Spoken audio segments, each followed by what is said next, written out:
So what do you make of this push-pull we're seeing in the markets? Better earnings on one hand, but rising inflation expectations and interest rates on the other. Which one wins? Yeah, I think you described it perfectly when you said push-pull. This is a tug-of-war that's very normal in a later cycle environment where you have bad things happening. For instance, the 10-year going above 3%. But then you have good things happening. In other words, the nominal economy is growing faster than people think, and earnings are generally quite strong. So it's a push or pull. I would argue, and I think my firm would argue at this point in the cycle, that earnings, the good news, still wins out. That we're not at the point where the number of bad things overwhelms the number of good things. That may come later in the cycle, but for now I think it'll pay to stay bullish. So that's a buy the dip recommendation. Will continue to work in this bull market? Well, I'm about the worst short-term trader you could meet, so I don't know about necessarily buy the dip, but I would say, if you have a reasonable investment time frame, I think you're rewarded by hanging on here.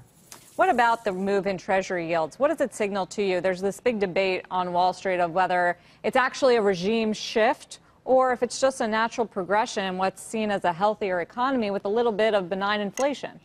Yeah, I think it's actually both, to answer your question there. I think it is a natural phenomenon at this point in the cycle for interest rates to go up. And as you start getting production bottlenecks in the economy and tight labor markets and that sort of thing, and inflation beginning to heat up. However, I also think it's a regime shift. And by that I mean that if you look at how investors have been positioned for most of the past at least 5 years, if not longer, they've certainly been positioned for continued disinflation and deflation.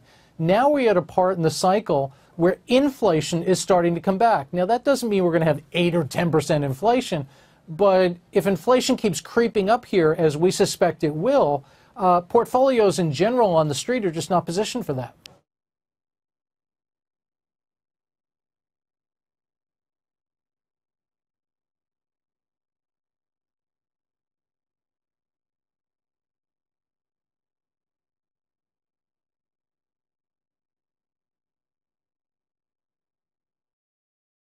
Hey there, thanks for checking out CNBC on YouTube. Be sure to subscribe to stay up to date on all of the day's biggest stories. You can also click on any of the videos around me to watch the latest from CNBC.